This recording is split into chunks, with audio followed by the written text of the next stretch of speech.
Wrong button. Oh my God. That works. Am I like super loud? Am I okay talking like this at this Is this okay? tone? Okay. Oh, we sure are. Okay. Oh, good. No. Is that good? Okay. Not too loud.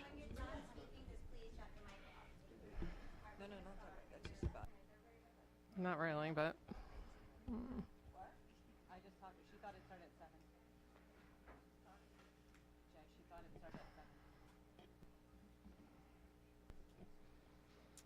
Good evening. My name is Stephanie Bruno, and on behalf of the Old Bridge PTA President's Council, I would like to welcome you to Candidates Night.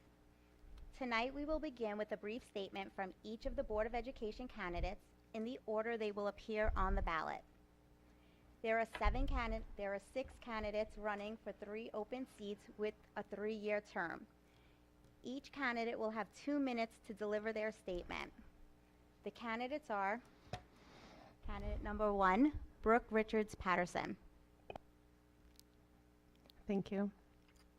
My name is Brooke Richards Patterson. I'm running for Old Bridge Board of Ed. I've been Old Bridge resident for 13 years. I have 2 children, a daughter who recently graduated nursing school, having started in Old Bridge schools, and a middle schooler. He's been in the school system since kindergarten. For as long as I've been a parent, I've been very hands-on with my kids and feel I've been called to be part of something greater. We need to raise the bar. Before schools shut down, I never questioned the decisions made by the Board of Ed. I'm certain that's the case for a large base of parents with kids in the system. It's to where we don't get a say in our own children and what they're exposed to or how they are learning. We aren't being directly informed, from curriculum to program cuts to budgeting setbacks. It's time to involve parents more in how we manage policies, budget, and education. We need more community involvement. We moved to Old Bridge for its educational rewards. It's what I hope to remain proud of. I have every child, stakeholder, and faculty member's best interests at heart. This may not be a paid job, but it's a serious job. I'd love to come together and work with one another, creating the most welcoming, efficient environment for our community. My values don't waver. If you have any questions, please feel free to speak to me, whether it's my social or here afterwards. Thank you. Thank you. Candidate number 2, Jennifer D'Antuno. Good evening. My name is Jen D'Antuno. Is it working? Yes? Okay, sorry. My name is Jen D'Antuno. I'm running for re-election for the school board. I'm very proud to have been on the board the past 3 years. This year I'm sitting as president of the Board of Ed. I am an Old Bridge alumni. I went to Voorhees, Salk, and I was the first freshman class of Old Bridge High School. I'm a very proud parent of 2 students, a junior in the high school and a 4th grader at Memorial. I am a self-diagnosed volunteer addict. I am always doing something to help others.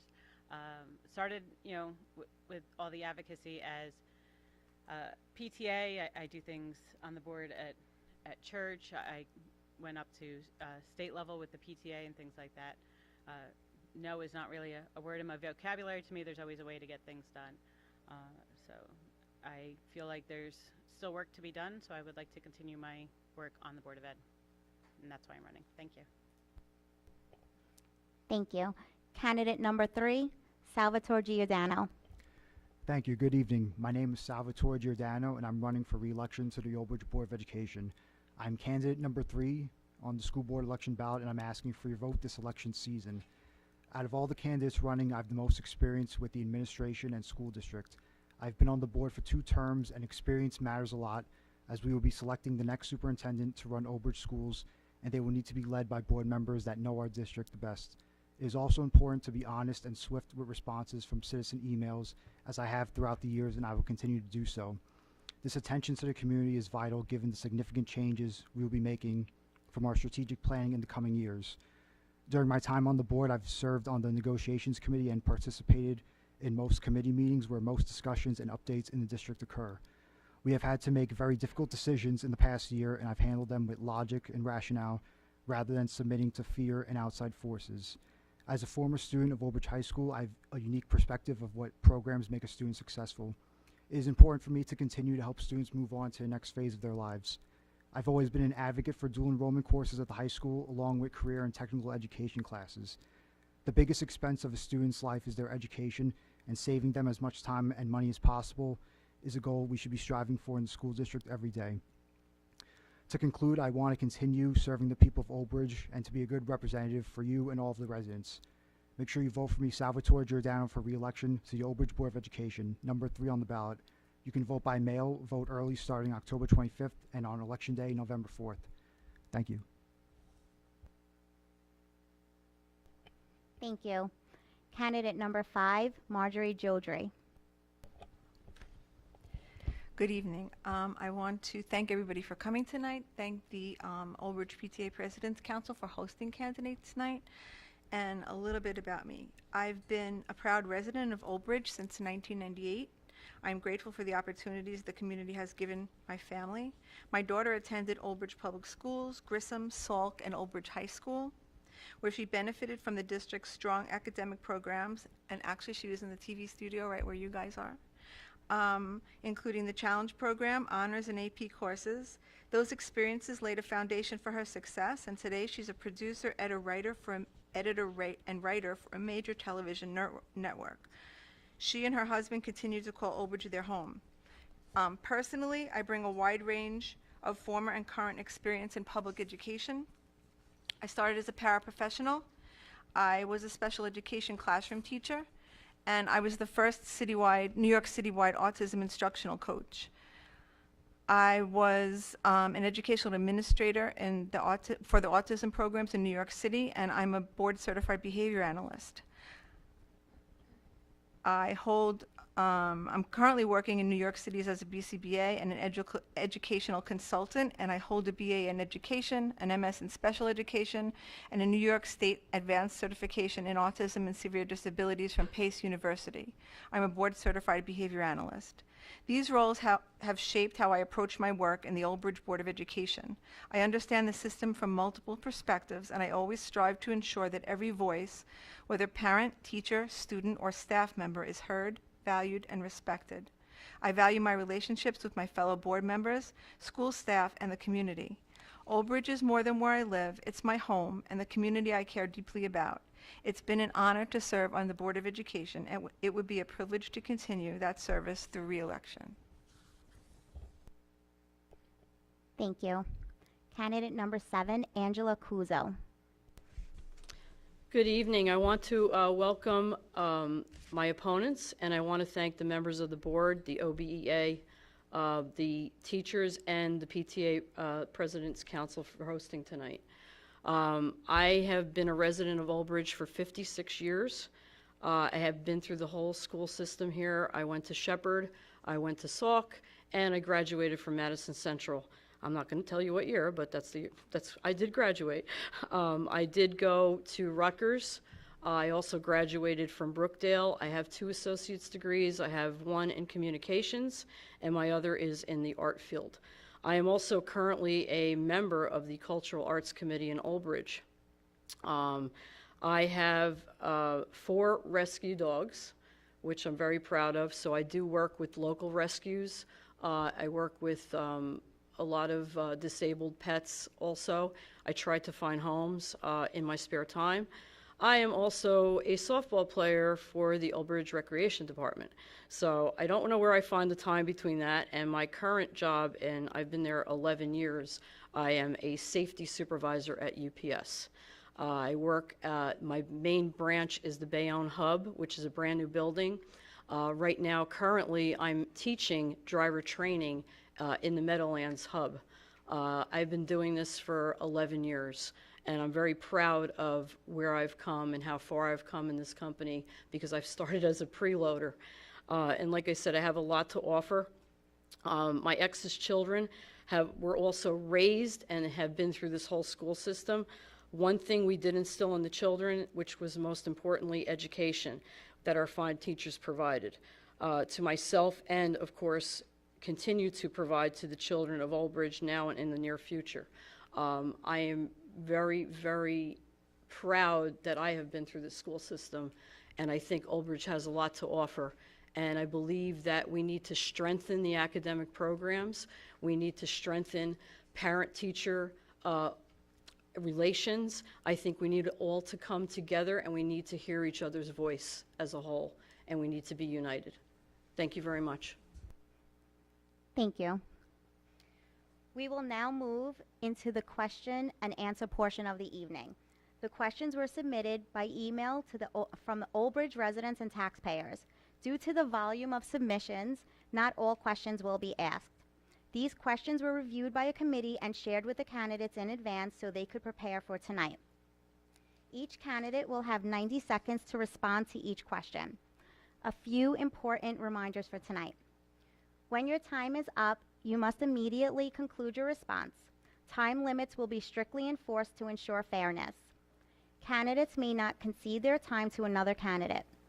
Candidates may not address comments directly to other candidates. Audience members may not address the candidates during the event. We reserve the right to remove any candidate or audience member who is disrespectful to our volunteers or who cannot abide by these rules.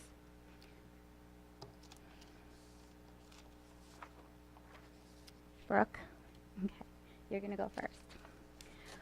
What motivated you to run for the Board of Education? Thank you.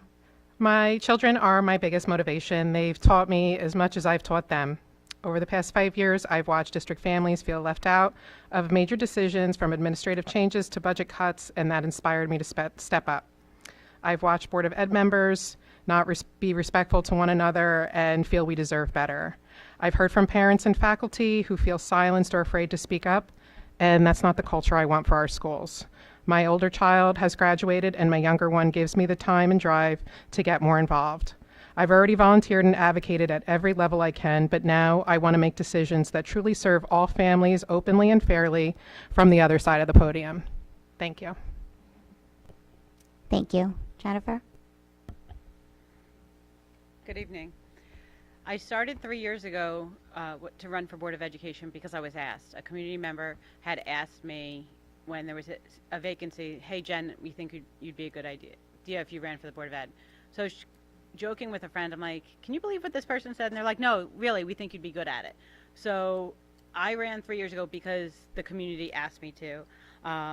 That was a big thing. They saw the advocacy work that I was doing at the PTA level for the school and at district level for the PTA. And they saw that I was advocating for the right things to be done for the children. And then I have a reputation through all my volunteer work for commitment to a position that I have and to follow through with any plans. So because of that and the work that I've seen we've been able to do the last 3 years, I'd like to rerun. Thank you. Thank you. Salvatore? Yes, so when I first ran, I took advantage of the college level courses at the high school, and that's always something I've always been passionate about, trying to keep the momentum going. For the last 6 years, we've actually had a few students that got their associate's degree that graduated from Old Bridge High School. And when I was doing it, I had to do it on my own, so I'm glad that I was able to bring that up to the administration, and that's my goal, is to keep it moving forward. And I have a master's degree in accounting, so I've always enjoyed finance and budgets. And as the years have gone on, a lot of different things have been happening. I've been tested with a lot of new challenges that have come out from the state and also locally, so I feel like I'm the best positioned. I've handled things logically, and I've always tried to be the best representative possible for the community. I am always able to be reached out to if anyone has any questions, and even though I've had to make difficult decisions, you know, for both sides, I feel like I'm respected by the community, and I give them that respect back, and that's why I continue to run and why I'm so involved in running for these elections. So thank you. Thank you. Marjorie? Similar to Jen, when somebody reached out to me, it was a teacher in one of the schools, and she asked me if I would be interested in running for the Board of Ed, and I really wasn't sure. And coming from New York City school system, I really, didn't have a lot of experience here, even though I lived here for 29 years. But it's been an honor and a privilege to serve on the Board of Education in Old Bridge and supporting students and the community. I'm running for re-election to the Old Bridge Board of Education because I believe in strong public school education system, and I think it's the cornerstone of a successful community. I've supported policies and initiatives that focus on student achievement, student safety, classroom resources, and equity in our schools during the last few years. I would like to have the opportunity to continue to unite people, to develop workable solutions which will enhance our district and provide more opportunities for every child. I believe that, especially now, Old Bridge Board of Education needs experienced collaborative leadership because we face ongoing budget challenges and increasing student enrollment, and the need to support academic and emotional well-being, as well as to find ways to mitigate the budget challenges. My 29 years of teaching experience has given me a thorough understanding of what students and teachers need to succeed. I remain receptive to continuing to learn about specific needs of Old Bridge. I'm proud of what we've accomplished, and I'm ready to serve the students, families, and staff of Old Bridge with dedicated and purpose. I'm always available to meet with parents and students and Thank you. teachers. Sure. Angela? As a lifelong resident of Old Bridge and having been through the school system, I feel that the test scores of the students need to be improved. For example, based on the state test scores from NISH, proficiency is reading 49%. Test scores in math is 36%.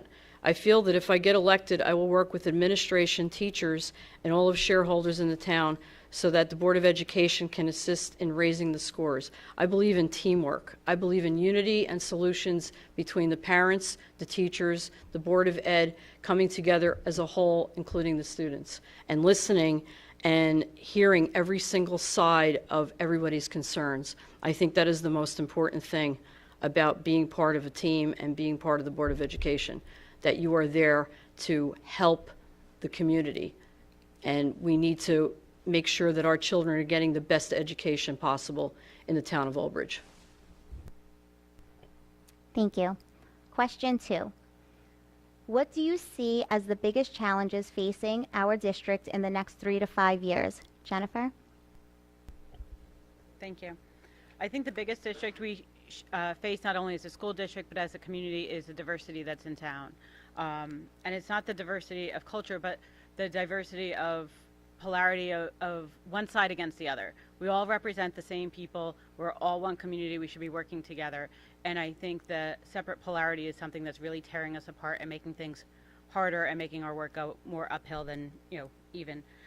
The finances is the obvious one. It's unknown. The state said when we were an S2 district, we'd lose funding for 7 years, and then, this past year we were supposed to be level, and we still lost 3%.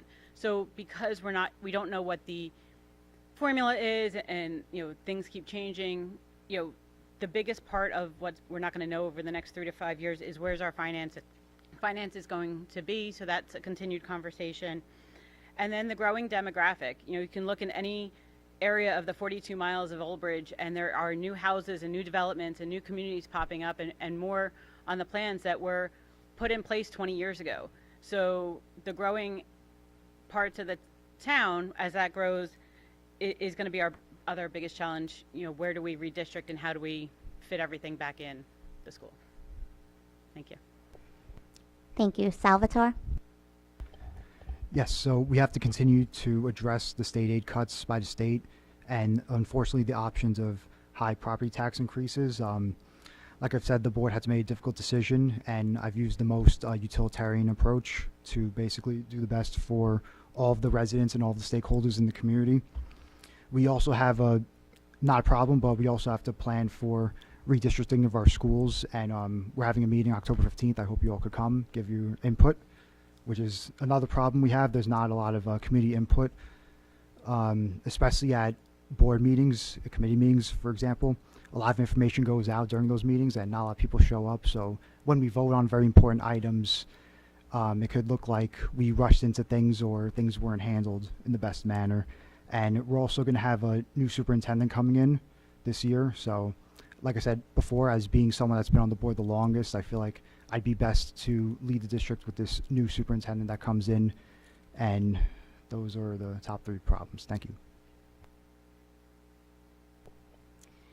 The question is, what do you see as the biggest challenges facing our district in the next 3 to 5 years?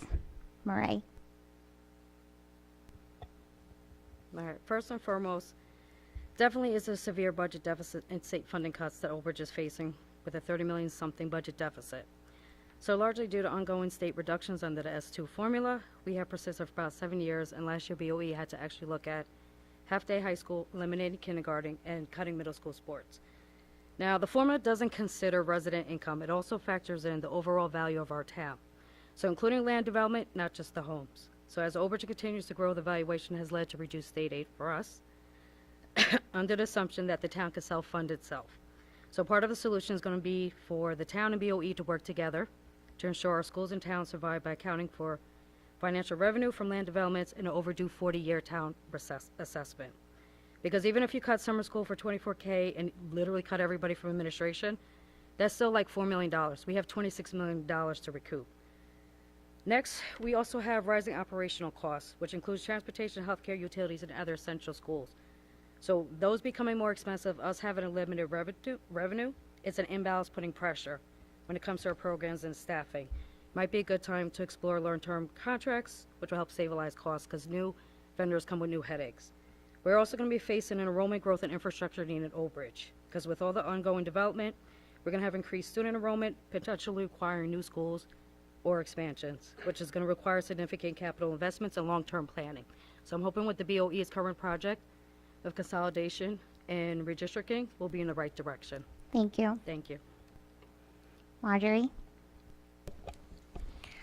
Okay, in an effort not to repeat a lot of what everybody else said, but yeah, it's the budget, the budget, the budget. That's our biggest problem. It's our biggest problem with most everything from programs and taxes and schools. But we, as a board, we hired a firm to do a demographic study, and we're hoping that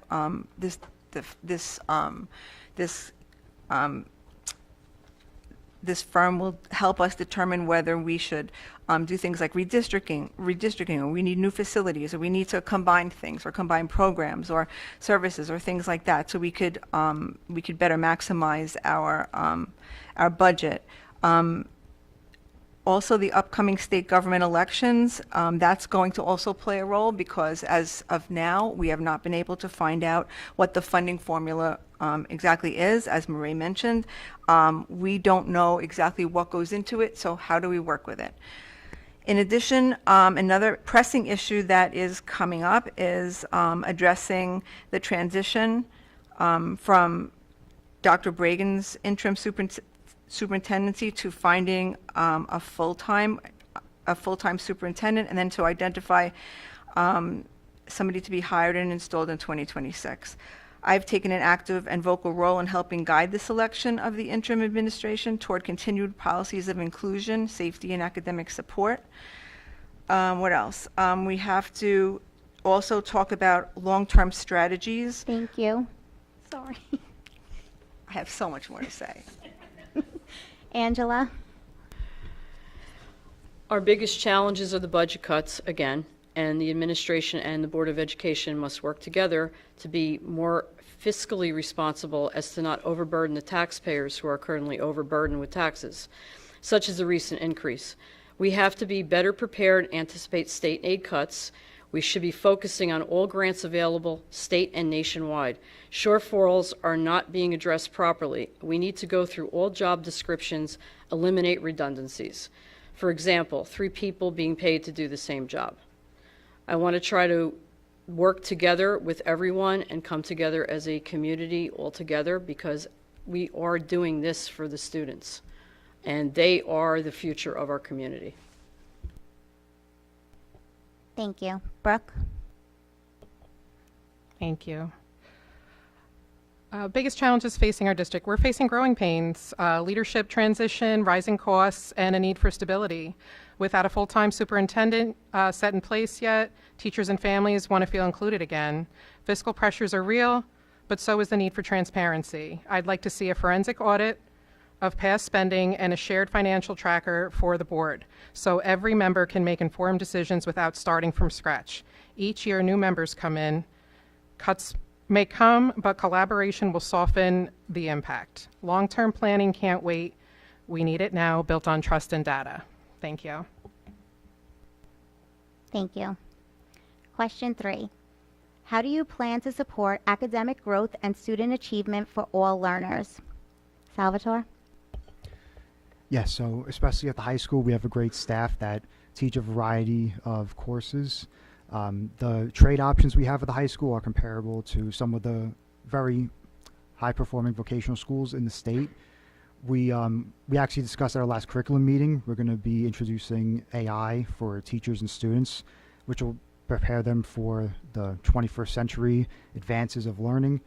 And as I've said, for those that aren't college bound, that aren't taking the dual enrollment courses, we have those trades. And like I know a bunch of people that took, you know, the accounting courses, woodworking, auto shop, and they've gone on to places like Lincoln Tech and they've gotten certified working as diesel mechanics and very successful careers. And especially nowadays, you're seeing the increase in what they call blue collar jobs compared to white collar jobs. So that's definitely something we have to keep in mind and have an option there for our students, because everyone's going to have their own path, and we have to make sure that we provide the opportunity for every student to succeed in their careers or their educational paths. Thank you. Murray? I believe that every student deserves the opportunity to thrive, regardless of their background or ability or their learning style. My plan focuses on innovation and accountability to ensure academic growth and achievement for all. So first, I would advocate for strengthening and modernizing our current curriculum so that we'd be up to date, because I think students should be prepared not just for tests, but also for life. Second, I would push for personalized learning instruction for diverse needs, the champion multi-tier support systems, and the differentiated instructions, so every learner, whether they're gifted, struggling, or special needs, gets what they need to succeed, and instead we meet the students where they are. Third, I would invest in teacher development, promoting coaching and feedback models that would help our educators grow, adapt, and stay responsive to our everyday student needs. Fourth, I would foster a culture of support, safety, and belonging, and a positive climate for encouraging student voice, family engagement, and our community. This way, it would champion data-driven decision-making when it comes to us selecting our solutions. And finally, I would support programs that build life skills, resilience, which includes critical thinking and real-world life problems solving, so that students would be eligible to get assistance for whether it's college, careers, or just career lives. And I think by building the district this way, we're being responsive to every diverse student needs in our district.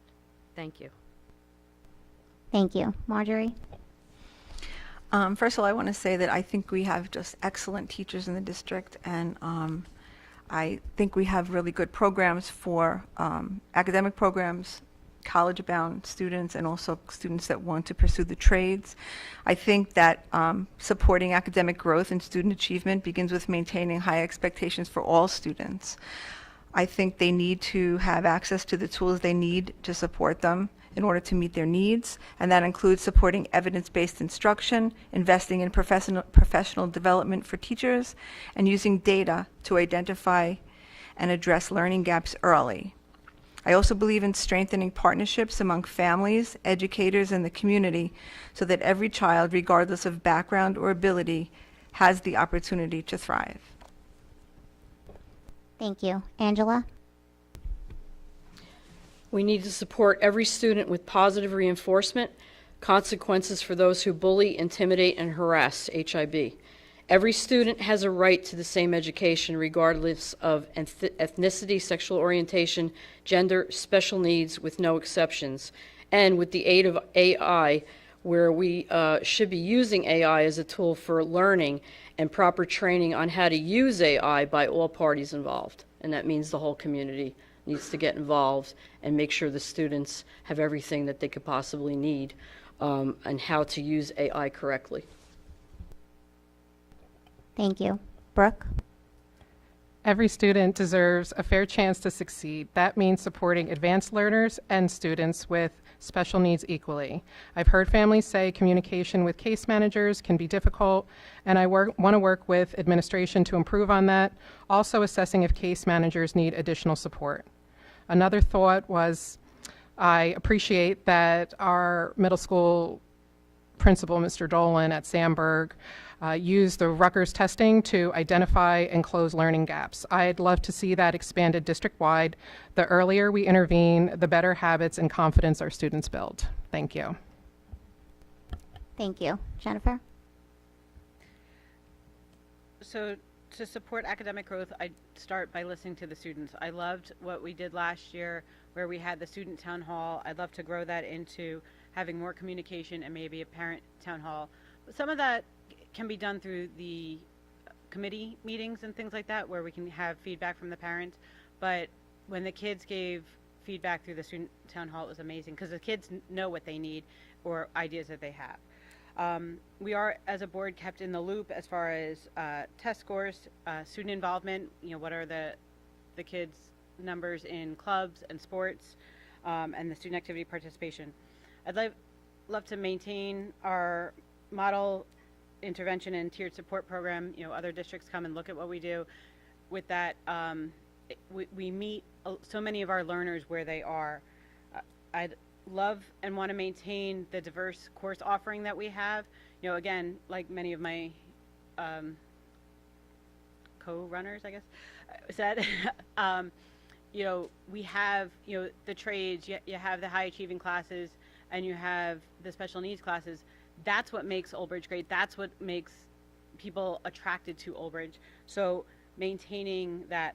I also think we need to support paras being district employees because they know our students as their support person and they know what's going on in the school. So it's a more familiar situation for our special needs learners that might need, that extra support in the school.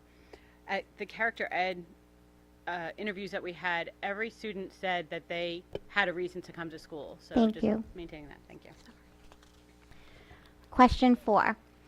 How will you balance fiscal responsibility with maintaining high-quality programs? Murray? I understand that physical responsibility and education excellence go hand in hand. I'm committed to making smart, transparent financial decisions that protect our student opportunities. I would advocate for clear budgeting, planning, regular audits, and cost-saving measures that don't compromise our student services. This includes reviewing line items for efficiency and ensuring funds are directed to programs that deliver real value for us. To offset reductions in state aid, I'd ask, like others, the grants, the partnerships, the community-driven initiatives, so we can maintain programs like mental health support, core programs, and vocational training without overburdening the taxpayers. Every dollar should support student growth, wellness, and achievement. I'll also champion transparency and community engagement. Family and educators deserve to be part of the budget conversations, and I'll work to restore trust between the board and the public. Families will feel heard and educators will feel supported. I also support long-term planning and strategic planning. That accounts for rising operational costs that we're going to have, the enrollment growth, and the infrastructure needs that are needed. This includes working with the town to ensure sustainable solutions that help our town as well as our school. Finally, I would protect what matters most. I believe in protecting core programs, our special education services, our full-day kindergarten, our academics, vocational, athletics, and our support services, while finding savings like in non-instructional areas. Every decision I make will be guided by the principle that we're putting students first and we're serving Old Bridge community. Thank you. Thank you. Marjorie? Balancing fiscal responsibility with maintaining high-quality programs starts with transparency, data-driven decision-making, and collaboration. I believe we can be responsible stewards of taxpayer dollars without compromising educational excellence. This means closely reviewing existing programs to ensure they're effective, sustainable, and identifying opportunities to share or combine resources between schools, and using the demographic and enrollment data to guide long-term planning. We've already discussed starting frequent meetings with our Finance Committee and Long-Range Planning Committee. We're going to have frequent meetings with them so that we can go through everything, all our programs and all our initiatives, and see what can be combined and what we can change, also based on the demographic study that we are awaiting.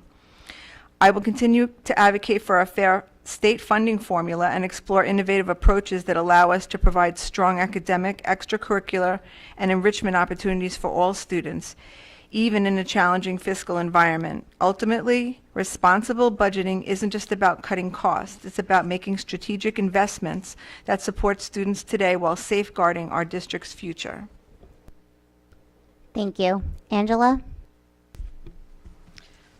I believe we need to file for grants and that if received, will ease the stress on the budget. For example, go through all the job descriptions, eliminating redundancies, hold people accountable for curriculum, low test scores, and the budget. We all need to work together, and I mean that as a community with the teachers, the Board of Education, everyone involved, so that everyone has a fair voice and a fair say in anything that is decided.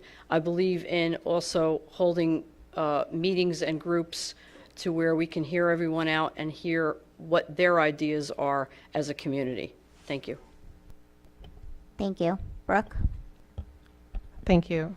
My approach to budgeting is simple. Education comes first, but accountability matters. With tax increases, families deserve transparency and smart spending. I'd like to analyze every grant, vendor, and software contract regularly to ensure value. We are currently working at preserving our clubs by offering Wednesday late buses, which means slightly rescinding necessary budget cuts for busing made a year ago. With this recent giant tax hike, we should be responsible with spending and budgeting. We should revisit the notes taken from the community stakeholders about busing alternatives and keep a play-to-pay option as a backup to any possibility of losing middle school or high school sports. I'm not willing to remove kindergarten nor ROTC. I do not believe they should even be considered non-mandatory. I want to visit each grant, expiration date, and cost before agreeing to said grants. I want to break down each software program and vendor costs and assess on a recurring basis if we need to shop around for more practical costs. I love the idea of one of our middle school planetariums being reopened for public use to generate income. I have also recommended bringing back night school to be put on the students this time, not the district, also in hopes to generate income and also offer faculty members more opportunity. I've suggested promoting ad purchases at Lombardi Field and sat with our business administrator to discuss fundraising. I also want creative revenue ideas, reopening the planetarium for community events, offering student-led night programs, or exploring partnerships. We can be responsible and resourceful. Fiscal discipline funds strong programs. They're not in competition. They depend on one another. Thank you. Thank you. Jennifer?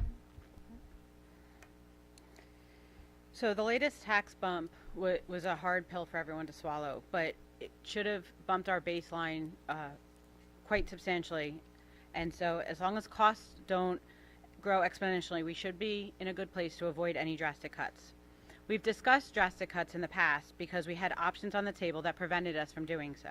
And to maintain transparency with the community on why the board was voting the way we were, to go above and beyond the 2% allotted by law. If we do have to make adjustments to programs, I'd like to make the adjustments before cutting programs outright, figuring out what options do we have. My role as a board member is not to vote on my personal beliefs and feelings, but I involve the community in a big way. Let's have everyone at the table and have one big conversation. The budget has been weeded through for the past 7+ years, and the current board has spent hours going line by line. There's nothing left to cut. If we have to make big financial decisions, it's not the board's decision, it's the community's decision. Where do we go? So again, continuing the state advocacy, we do have an employee on staff that their job is to go through the grants and apply for all of that. So that's where we are. Thank you. Thank you. Salvatore? Yes, similar to the 2025 budget season and the budget seasons before that, I'd be transparent with the community and listen to and read the preferences of the residents. I would also make sure the town continues its strategic plan through redistricting and being more efficient with facilities and resources. These changes can save us millions per year, and the reason we need to do this is because of the building in the town and the changing resident demographics, and we're going to have to send these students into different schools and make them more efficient. And as if many of you haven't known, since 2018 we've had to combat state aid cuts. So, and these total decreases have been over $20 million. So as this S2 ends this year, in the next year we'll have to deal with a new state legislator, a new governor. And another thing we have to consider is that most of the budget is the staff and the programs. So some minor changes to facilities may not make the impact residents are expecting, but through this redistricting plan, we will be able to make a bigger impact on expenses that have to deal with buildings and grounds, transportation, and things of that sort. So that's what we'll be working on next year. Thank you. Thank you. Question 5. What role should the BOE play in ensuring student safety and well-being? Marjorie? Okay, so when I read this question, I realized it was centering around the role that the BOE should play. And the role of the BOE is not to be involved in the day-to-day administering to the schools, but to work with the hire the superintendent, work with the superintendent and his or her designees to implement programs and day-to-day activities. That being said, the superintendent not only ensures academic and education enrichment of the students, but also their safety from outside influences like threats or bullying. So as a board, we collaboratively work with the superintendent and the designees, and we make sure that those things are implemented. We work with the superintendent to support the implementation of things like tech security initiatives. We review HIB reports and ensure bullying is handled according to policy and state law. We support guidance counselors' professional development. We support implementation of mental health initiatives and collaboration between Old Bridge schools and outside providers, for example, our partnership with ESS. We also support the superintendent in the physical security of the buildings. We support the superintendent with this, the continued maintenance and relationship with local law enforcement. We also support our superintendent in working with other districts to identify trends in security. Thank you. I had one more. Angela? We need to create a school safety committee that will establish and maintain standards at every school in the district by using best practices that each school uses and create one uniform policy that every school addresses to. And as I am a safety supervisor for, as I said, an international logistics company, I believe that I can help implement this policy. We need to think of the students' safety first among everything else, and also, obviously, their education. Thank you. Thank you. Brooke? Thank you.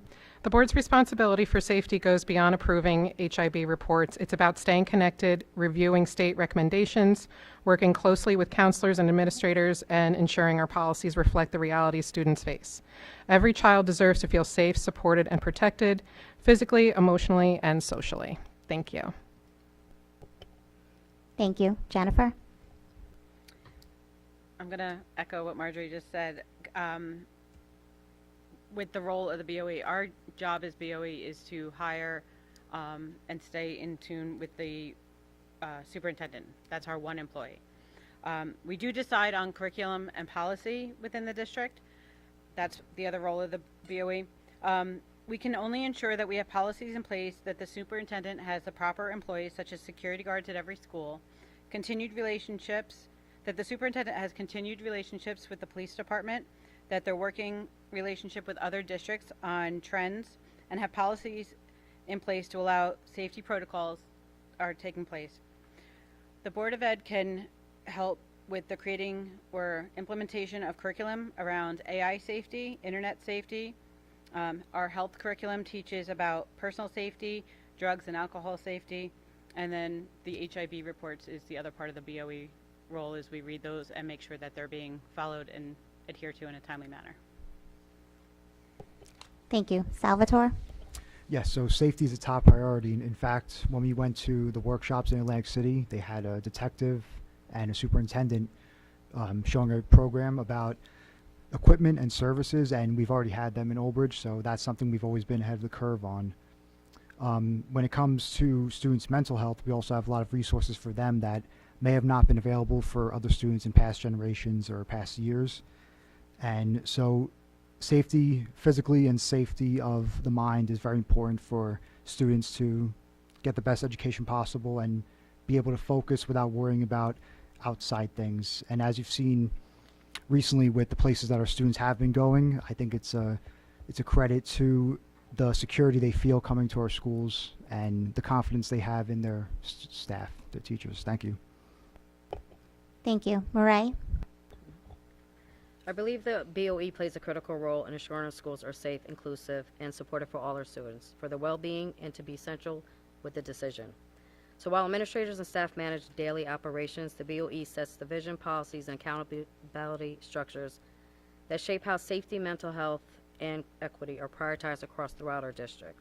So they're responsible for fostering a culture of care, responsiveness, and in alignment with our OB's community values. The OB must align clear policies that address physical safety, mental health, bullying prevention, and emergency preparedness, which they regularly review and align with state and federal guidelines. But policies aren't just enough. The board must ensure that whole child policy initiatives support our students, whether it's social, emotional, and behavioral health, which can ensure access to counselors, wellness programs, peer support networks, or safe learning environments for all of our students. Transparency is going to matter for us. We must create a meaningful opportunity for families, educators, and students to share their concerns and their thoughts. So whether it's through forums, town halls, or surveys or advisory committees, their voices should help give our decision and reflect the lived experience that we have in our OB community. We also need to prioritize safety in our budgets. So that does include the mental health services, our security infrastructure, and our staff training, without compromising our education quality. By modeling accountability and care, the BOE helps make these values throughout our district. Finally, board members should embody the values we expect from our schools. We should be respectful, have a dialogue, ongoing learning, and a commitment to systems that protect and uplift every learner. Thank you. Question 6. How would you foster collaboration between the Board of Education, administration, teachers, parents, and students? Angela? I believe and feel that we should create liaisons between the Board of Education, the council, administration, teachers, students, and parent representatives. Create a committee of all representatives of all groups to discuss issues so that the Board of Education can have a better relationship with all parties involved. For example, quarterly town hall meeting involving Board of Education members, administration, mayor, and council, police department, teachers, and administration, so that the public can voice their concerns and what we as a board can do to address the issues and come up with solutions for all. Thank you. Thank you. Brooke? Thank you. Great question. I believe collaboration has to be intentional. I won't wait years to start conversations with teachers, admin, parents, special services groups, and students. I've already been a shoulder and ear and want to explore this more. I've already begun speaking to parents, teachers, and admin to understand where the communication breaks down. It was then I learned about the Behavioral Steering Committee. I expect much more. I cannot begin to express the genuine concerns I hear from both parents and paras that they do not feel seen, heard, nor respected on several counts and are equally afraid of retaliation if they speak up about it. This is a priority of mine to minimize and bring attention to immediately, not after incident escalates. I'd like to see consistent newsletters, family academy nights, and open meetings that invite honest feedback from faculty members and families. I've expressed this to our interim superintendent, and he's already started tackling both the newsletter and scheduled a family academy night. Let's keep this going. Our community has grown divided, often through social media misunderstandings. The more we bring families and faculty together face to face, the stronger and kinder our district becomes, modeling best for our children. Thank you. Thank you. Jennifer? Sorry, I keep pushing this table. Sorry, bro. So I've been fortunate enough to work with the OBEA and attend 2 management collaborative conventions which touch upon the teacher, admin, and Board of Ed working together. It was nice to hear that many of the suggestions the Board of Ed and Old Bridge and the district already do. There's always more to do, more improvement that we can make. And regular discussion meetings, open communication, common mission and goals is one thing that Old Bridge does have. All groups have been and can be part of the conversation at the committee meetings. The board the past several years has strongly encouraged the public to come to the meetings because that's where everyone comes to one table and we all start sharing in the discussion. So I would continue to focus on the committee meetings and making those meetings more productive and meaningful with having meaningful discussion with the community. Thank you. Thank you. Salvatore? Yes, so parents make up most of the stakeholders in the community, and their students are impacted directly by the decisions we make.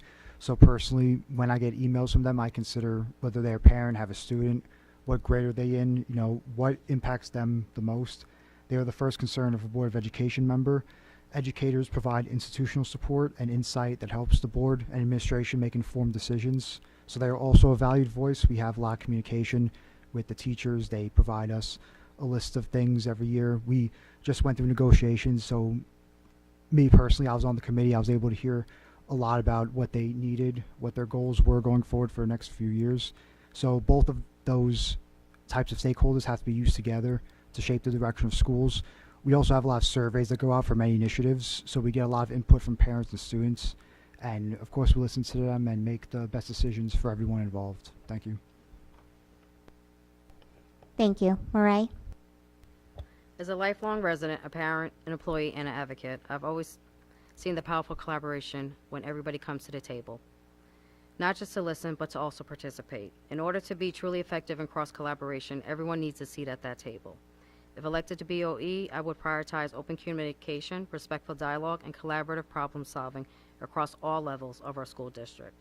I believe BOE should actively create structured opportunities for engagement, like parent advisory committees, community and student town halls and forums, and educator roundtables. We should also consider perhaps having a student from each of the 15 schools come to the BOE meetings, how we have similar to now with the current president of the high school. Their voices matter and their perspectives can help shape the decisions that directly affect their actual learning environment. To ensure transparency and accessibility, any of these discussions that we have should be summarized and put to the administration site so that those who can't attend meetings are able to view them on their own time.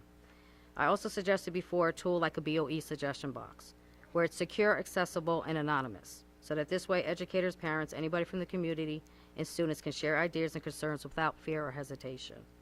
I think collaboration means transparency, and we have to work to ensure that decisions are made from input from all our key stakeholders and those directly that are impacted.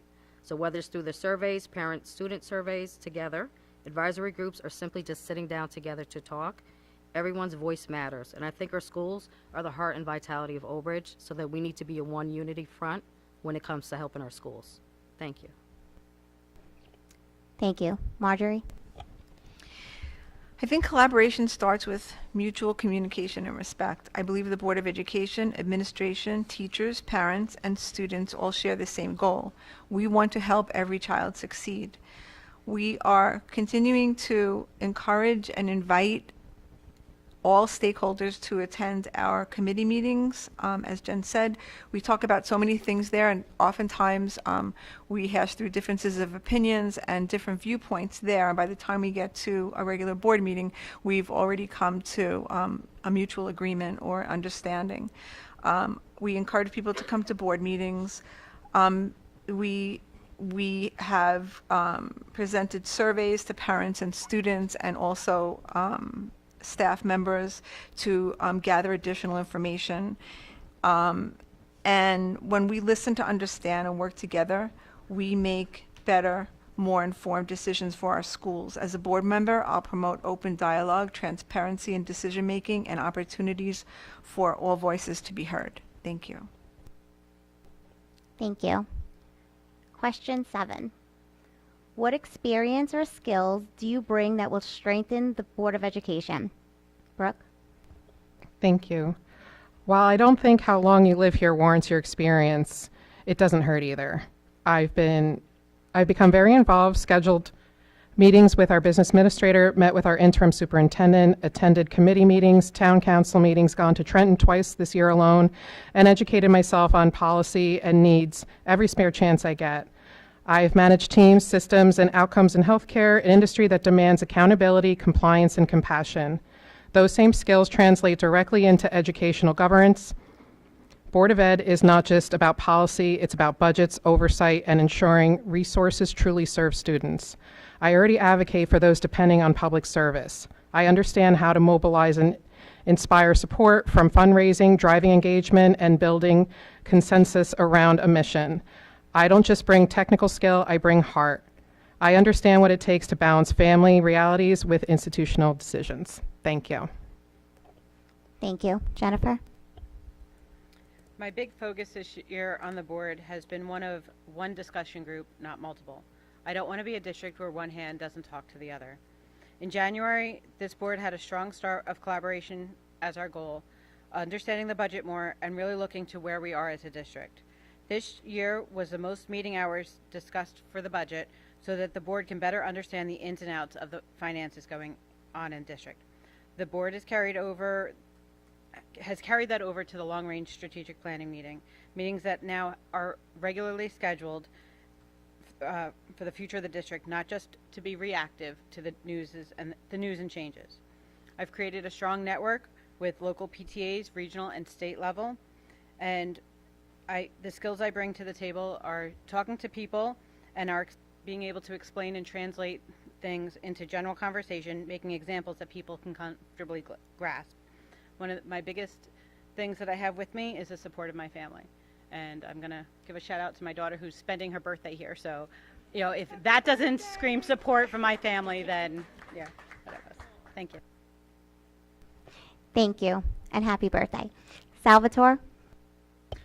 Yes, so the experience I bring is I've been working as a senior tax associate, and not only that, but I've been to courses hosted by the New Jersey Association of School Board Officials in Trenton, and a lot of people, there's a lot of different accounting standards that have to do with working as a school business administrator. So learning that knowledge, I also took a labor relation courses, if you want to verify what I took. And it's very important to understand the role of how finances work in the district and how different it is from, let's say, a private company or even a nonprofit. Like the school accounting is very important to understand, and being on the board for 6 years and having 2 school board administrators basically teaching me and me asking a lot of questions, that's very important to know how the finances work before going in, so there's not a big learning curve about that. And also in terms of decision making, as I said earlier, I use logic instead of reactionary, and I refuse to submit to partisan pressures, which is also a topic that many residents have talked about. And I'm as independent as they come when it comes to making decisions. I can't be bought and I can't be influenced to make any decisions one way or another. I listen to the needs of the community. So thank you. Thank you. Murray? As a lifelong resident of Old Bridge for more than 45 years, I do bring a unique advantage. It's a deep understanding of our town's financial history and how the past decisions continue to impact our schools today. So I follow the school funding formula closely and understand how our last municipal assessment in 1978, which gave us a state assigned value in 1990 of $3.7 billion, you combine that with rapid development of land, increased resident population, and increased property values in 2025, and we should be $12 billion. But this has not been accurately reflected in the state calculations or by the town. So this disconnect is directly affecting our school budget and contributing to funding shortfalls. Because of this, I have practical ideas to help address budget cuts and rising taxes, solutions that are rooted both in experience and accountability. I bring over 25 years of professional budget experience, maintaining quality and integrity. Besides being a lifelong resident and alumni of all our schools and a mother of 3, I have a deep personal stake in the process for our district. It's not just professional. It is a personal and generational. I am more than what others say of not being a girl's girl. I am that neighborhood friend. I am that mama bear. That when you need a hand anytime, first one there. When you need a voice for your child or you as a parent, I'm that person. I've spent nearly 17 years dealing in the schools. I've advocated for students, educators, and families, and I've worked to ensure that our schools remain inclusive, safe, and well-resourced. I understand how to listen, collaborate, and lead both with heart and practicality, and I'm hoping to bring that to the board as an independent voice that reflects the values and needs of our township. Thank you. Thank you. Marjorie? Okay. So I'm just going to kind of reiterate what I said in the beginning, that I've held multiple different roles that I believe help me in my role as a Board of Education member. I've been a paraprofessional, a special education classroom teacher, an autism instructional coach, an administrator, and I'm a board certified behavior analyst. I am still currently working in New York City schools as a behavior analyst and also an education behavior consultant. I think that these roles shape how I look at things. I believe in collaboration between everyone, the community, students, staff, schools. I've served on multiple committees and I attend every possible committee meeting that I can make, which is almost every one. Curriculum committee, finance, long-range planning, special education. I'm also a certified new board member by the New Jersey School Board Association, and I welcome all invitations to schools. I've been in, I've spent many hours and many days in classrooms for celebrations and programs and invitations to visit programs and look at different things that are in the schools, and I'm committed to ensuring that every voice is heard in schools. Thank you. Angela? Through my occupation, being a safety supervisor and being, as I am, a current member of the Old Bridge Township Culture Arts Committee, we have had some very, very good community get-togethers this year. We did a comedy night. We just did a jazz arts festival over at Cottrell Farm Park. I believe that we have all, worked hard for this community, which we are striving to bring the community together. That includes everyone in the community, parents, teachers, everyone. I also believe that, the two, being as I'm also a safety supervisor, the Culture Arts Committee, we both have budgets that must be kept and adhered to. My communication skills are advanced as I meet with upper management, my colleagues and employees that I am responsible for in order to meet budgetary restrictions and term cohesiveness. Also, my radio experience of 17 years can only strengthen the communication between all stakeholders. I will always listen to all sides to address concerns and come up with solutions. My heart and soul is in this town and in the community and in the students that go to these schools and in the Board of Education, including the students and everyone else involved. Thank you. Thank you. Question 8. How should the district approach equity and inclusion to ensure all students feel represented and supported? Jennifer? I'd love to see the district partner with the town and celebrate our diverse community. The school calendar is often a topic of culture inequity, when in fact all cultures are considered the state-mandated dates, the weather, and staff contracts. I'd like to focus and celebrate and educate each other about the holidays that each culture celebrates. This past year, the district did a Rooted in Culture for the high school and the peer leaders and student council at the lower elementary and middle schools. I'd like to grow upon that because I think that was a great program that we could really fly with. I'd like to do similar with a different abilities and diagnosis. Educate and celebrate the diversity that Old Bridge has, working with the township to bring more people into the community. We could do more than just Spirit Day colors in the school to acknowledge different days. Let's educate the students of what the different days are for and what they're about. Bring more acknowledgement to the different days. It can be part of the morning announcements, why today is honoring a special day. So I think that's the way we can do it. Thank you. Thank you. Salvatore?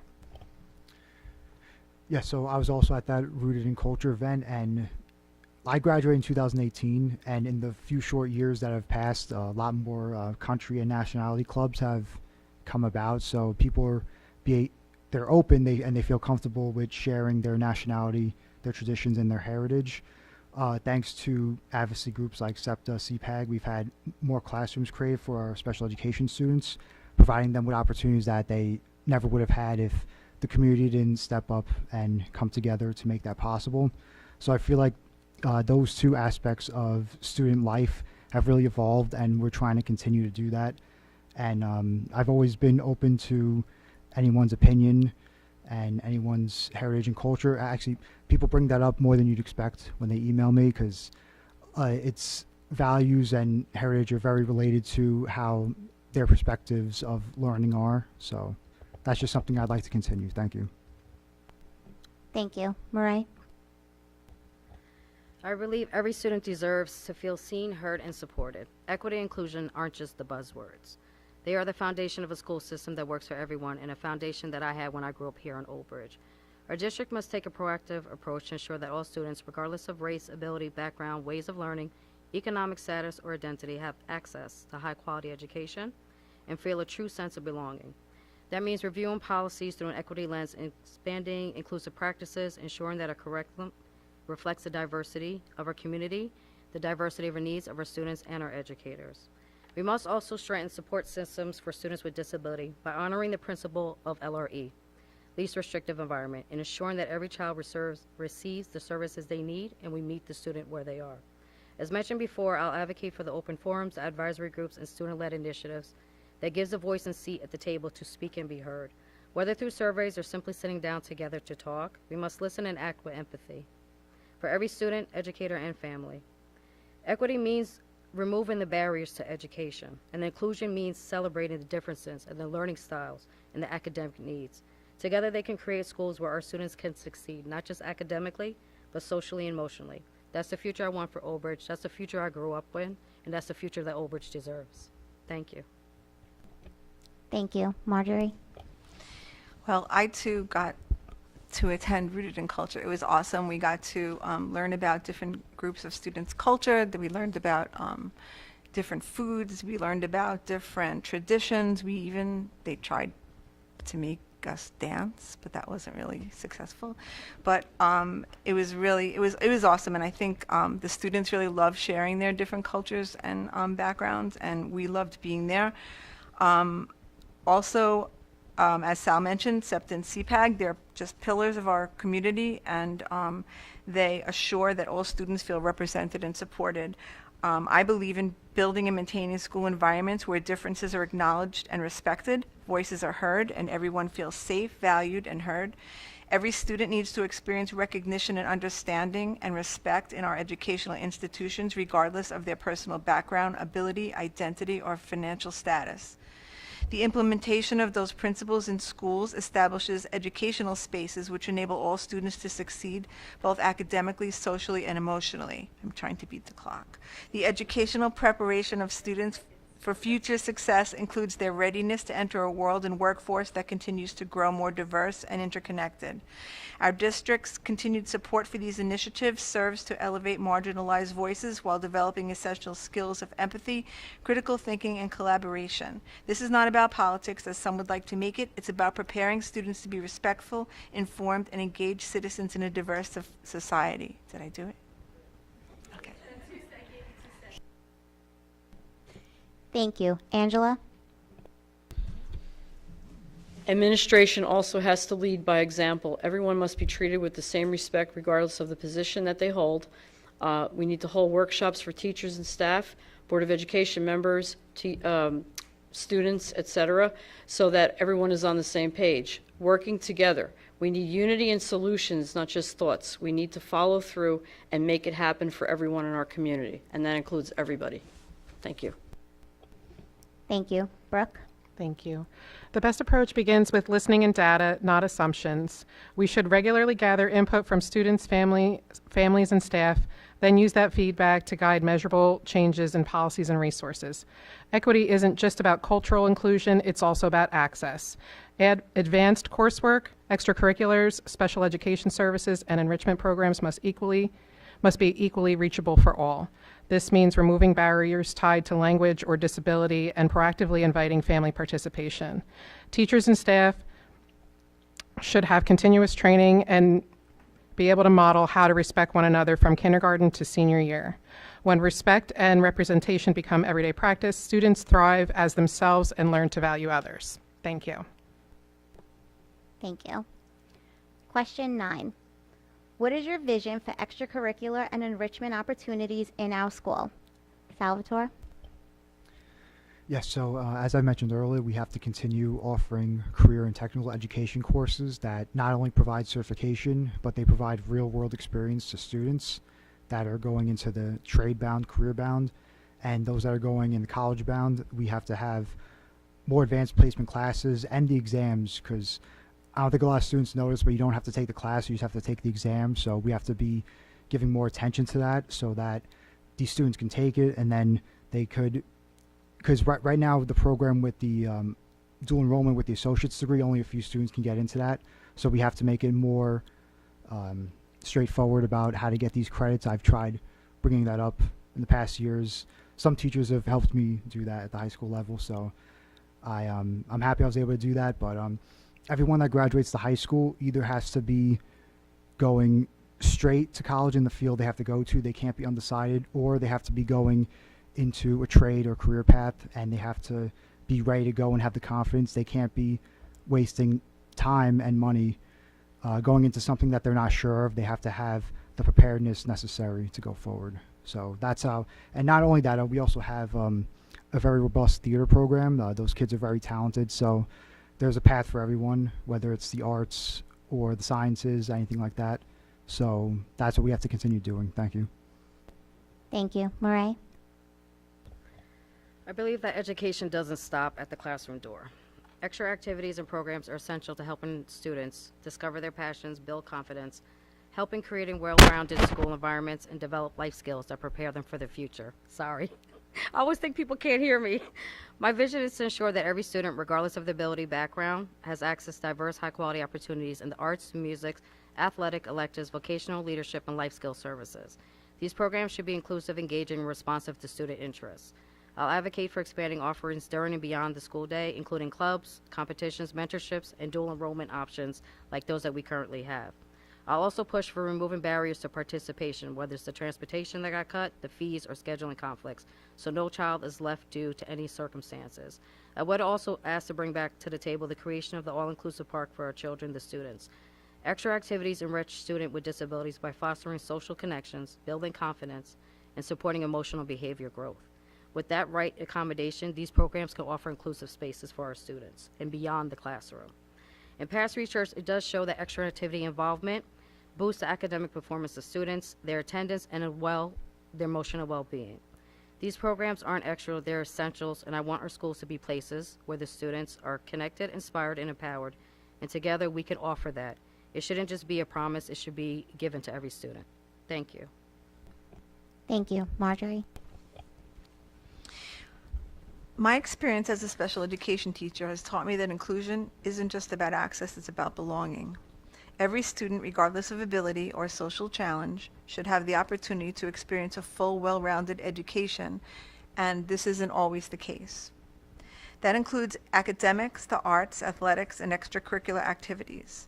We have some great CTE courses, and we have, of course, courses for students who are college-bound, but not every student is college-bound. So I think that adding CTE courses for students would also be something worth pursuing. We already have some wonderful clubs and programs in place, and we should continue to hold club fairs like we do now and encourage students to help us create new opportunities that reflect their interests, which are always evolving.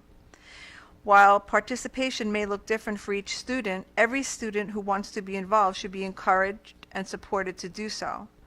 As a board member, I'll continue to advocate for programs and policies that make that possible, ensuring that every child feels included, valued, and empowered to succeed.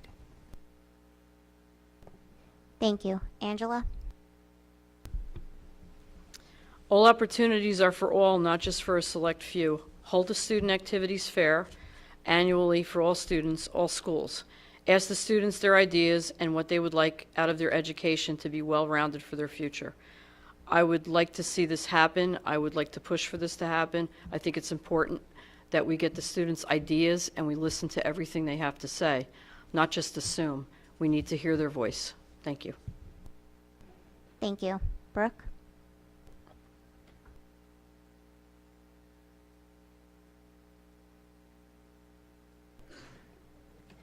It's okay. Just making sure I didn't lose my spot. Yes. Okay. My vision is that every student can find something that lights them up. Every student, regardless of background, ability, or income, deserves the opportunity to explore their interests, build confidence, and develop leadership through enrichment experiences. This means ensuring we offer a balanced mix of academic clubs, arts, athletics, STEM, and community service programs. Extracurriculars build confidence, teamwork, and leadership. We should ensure all programs are accessible and supported and partner with local businesses or colleges to expand opportunities. We should be arming families with information about choices for charter schools, college advisories, and offer programs that are designed to invite and inspire participation. When students discover their passions, they stay engaged, and that engagement fuels academic growth. Thank you. Thank you. Jennifer? Thank you. I love that we're a district that the students can come up with activities, clubs, or sports, and the building and the district administration will listen and look into a way to make it happen. We've had a few obstacles. Busing, yes, we did bring it back one day, but I know that's an obstacle for some of our students.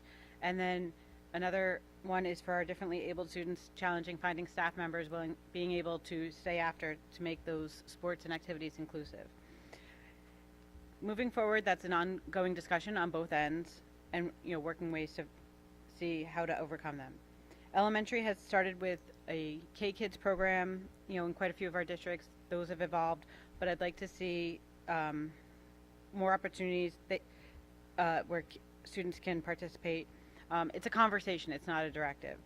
Mr. Domino has been very forward-thinking of sports that are coming up or that kids are looking into, and Mr. Cittadino talked about last year of an inclusive field, building that on school grounds. So again, these are just conversations that have started and continue to be ongoing. With the busing and things, could any of our clubs or activities, could those conversations be moved to teams? The kids all have teams, how can we meet the kids where they are while still maintaining the financial responsibility that we have to our budget? Thank you. Question 10, last one. If elected, what will be your top priority in your first year of service? All right. If elected to the OBBOE, my top priority in the first year will be restoring focus and integrity to our BOE's district decision-making. Every action taken by the BOE must reflect the needs of the students, educators, and families, not the personal politic agendas. Just as important, I will immediately seek collaboration with the Township Council to address the funding inadequacy caused by these outdated property assessments. Our town's growth, especially through the overdevelopment, has brought in more families, more children, and increased land value. Yet our assessments haven't kept pace, and the state's funding formula assumes we can cover most of these costs. The reality is we all know we can't. We need a unified front to advocate for fair assessments and responsible development planning. Our schools must not be left behind while the town expands. This includes addressing the impact of the pilot programs, which often reduce the tax base for schools by keeping out the new development and warehouses from contributing to the schools. These agreements can cause an affected district, which it has for ours for the last 7 years. And these are all tied to an equalized assessed property of ours. So I'd prioritize also curriculum integrity and equity, ensuring every student has access to the high quality inclusive learning experiences, and that the core programs that were on the table last year, like kindergarten, arts, athletics, are kept on the table, and that we identify any efficiencies in the non-instructional areas to preserve the educational quality. I am ready to serve with compassion, discipline, and a deep commitment to the future of Old Bridge, ensuring our schools are not only well-funded, but also safe, inclusive, and responsive to the needs of all our learners. Thank you. Thank you. Marjorie? Well, my top priority would be, and in my 4th year of service, budget. Stabilizing it, advocating for a fair funding formula, working with demographers to identify areas for savings. We only have a few months left remaining until the next budget cycle review, so the Long Range Planning Committee and Finance Committee are going to start looking at that soon. We need to seek substantive ways to address fiscal challenges. We need to look for ways to be transparent about strategies under consideration for significant savings. We have to review and improve utilization of existing programs and look into combining resources between schools. Utilizing the demographer information regarding redistrict of schools, streamlining resources, and looking at long-range planning and fiscal responsibility to minimize the burden of taxpayers. Another priority of mine would be creating more inclusive opportunities for all students so that all students of all abilities have the same high-quality educational experience, including academic, social, emotional, and career-oriented opportunities in Old Bridge schools. Thank you. Angela? Once again, I'm going to bring up accountability, hold people accountable, and fiscal responsibility. Don't spend what you don't have, so do more with less. Have administration apply for all grants possible to ease the tax burden on our taxpayers, but at the same time, make sure that nothing, and I mean nothing, is taken away from the students, only added. That's what I feel about this town. Like I said, I've been in this town for my whole life, pretty much, and I want to see the future be better for everyone, especially the students. They're the ones that are going to be in charge in the future, and they deserve to have everything and every opportunity that we could possibly give them in the town of Old Bridge. Thank you. Thank you. Brooke? Thank you.